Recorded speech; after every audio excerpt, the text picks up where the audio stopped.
Hello F11 members and welcome to the Fundamentals of Post-Production video tutorials for issue 82, November 2018.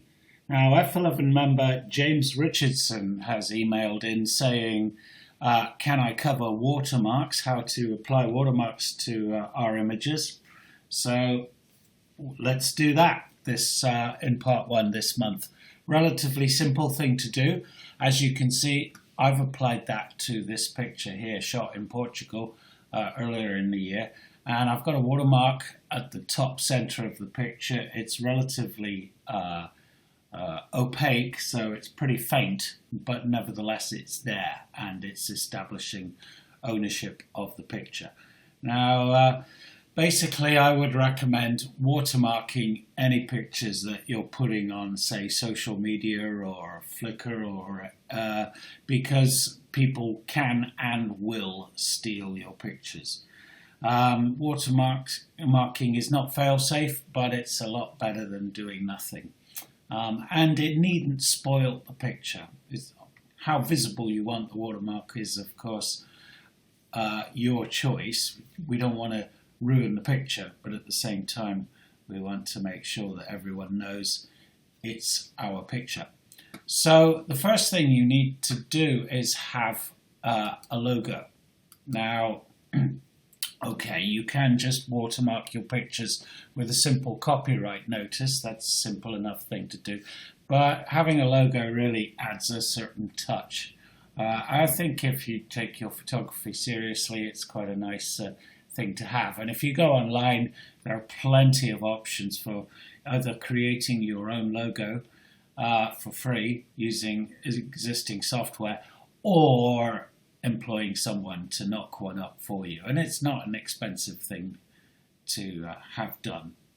This is my logo here on the screen, and what we need is a file that's called a PNG. I call them pings. And what that means is it's a design against a transparent background. You can see that check background indicates that that's a transparent background, which means we can drop this logo on top of pictures and we can see through the checker bits. Okay, so that's what's needed. Let's go into Lightroom now and see how we actually apply logos, watermarks.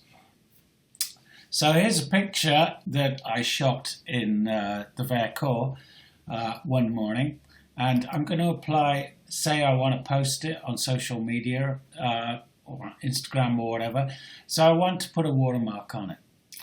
How do I do that? First thing is we're going to create a preset to do that, and they are hidden here in the export menu. So if I come to export this picture, and I'm going to choose to put it in a folder called FB, which is for Facebook, and I'm going to create a relatively low resolution JPEG, but I want to apply a watermark.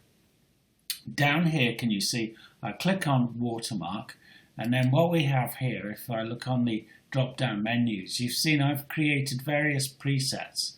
DNP bottom, meaning the watermark is displayed at the bottom, top right, or I can create a new one. And that's what I'm going to do now. I'm going to click on Edit Watermarks, and up comes this window here.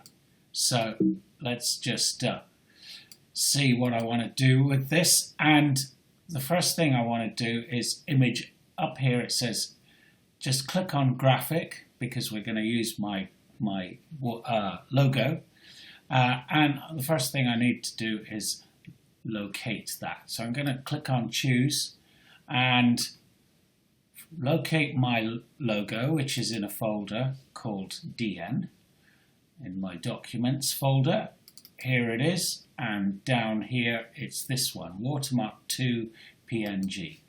So I'm going to choose that image, and now can you see it's dropped it in there already. It's relatively faint, and it's right in the center at the top.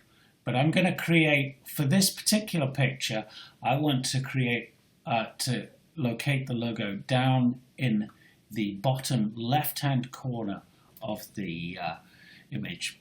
And what I do is I will basically apply different logos to images depending on the image itself and also how it's going to be used.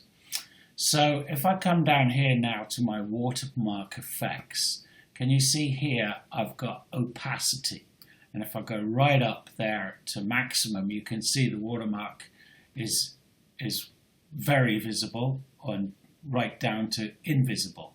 Now, how visible you want it is going to be your call. I would recommend somewhere around about 30, which means that the logo, the watermark is there without being too intrusive. In fact, I'm going to bring it down to 25.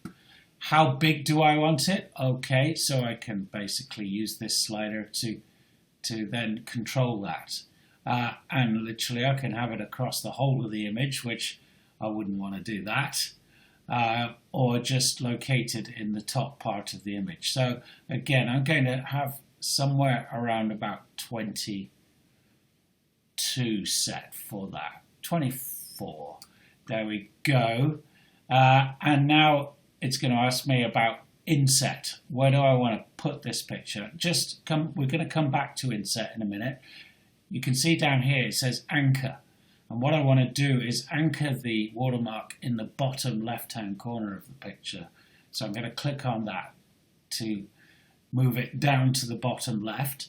And then I'm going to have an inset here, which will just move it away from the border. I'm going to have an inset of about 3 there, both vertical and horizontal.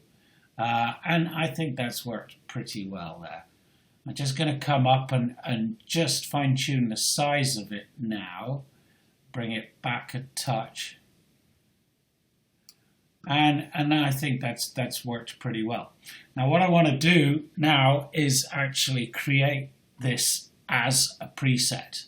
So if I click on my drop-down menu here and I want to save current settings as a new preset, I'm going to click on that and I'm going to call this DNP for David Noton Photography, bottom left. And that's created it. And now I click on done. And now when I come to apply my watermark, it's just available here as a preset. And I can click on bottom left and export the picture. And that's it. It really is as simple as that. But if you wanted to, if you don't have a logo and you want to do it the really simple, easy way without having to have a logo designed, I'm going to show you that now. So let's come back to my watermark here. And in this particular case, I'm going to click on Simple Copyright Watermark. And up comes the dialog. Or does it? Now I'm mistaken, the dialog doesn't come up, it just applies a simple copyright watermark to the image as it's exported. And in fact, if I now open that exported image in Lightroom, you can see down the bottom here, really small, is the copyright notice, David Noton Photography. It's read the copyright from my image and applied that as a copyright notice watermark. We can edit that though, how it appears. So if I go back into Lightroom and come to my edit watermarks dialogues again and come up here, and basically it's here are the controls for this particular watermark, and it's got copyright David Noton there.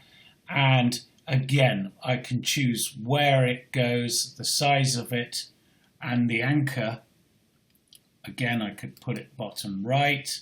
I could choose the opacity, pull back the opacity if I wanted, and of course I can control the size as well here. So it doesn't look as good as, of course, as the logo, but nevertheless it's a useful facility. I never used that, so I'm going to cancel that now, and I'm going to go back to my DMP bottom left that we created there. I'm now going to export this, and it will be opened up in Photoshop, and there you can see the image with that watermark applied. So that's really easy to do, and hopefully you can get your head around doing it for your own images. And okay, so that was another tutorial done as a result of an F11 member's request, so please do send yours in. Right, we're going to move to part 2 now.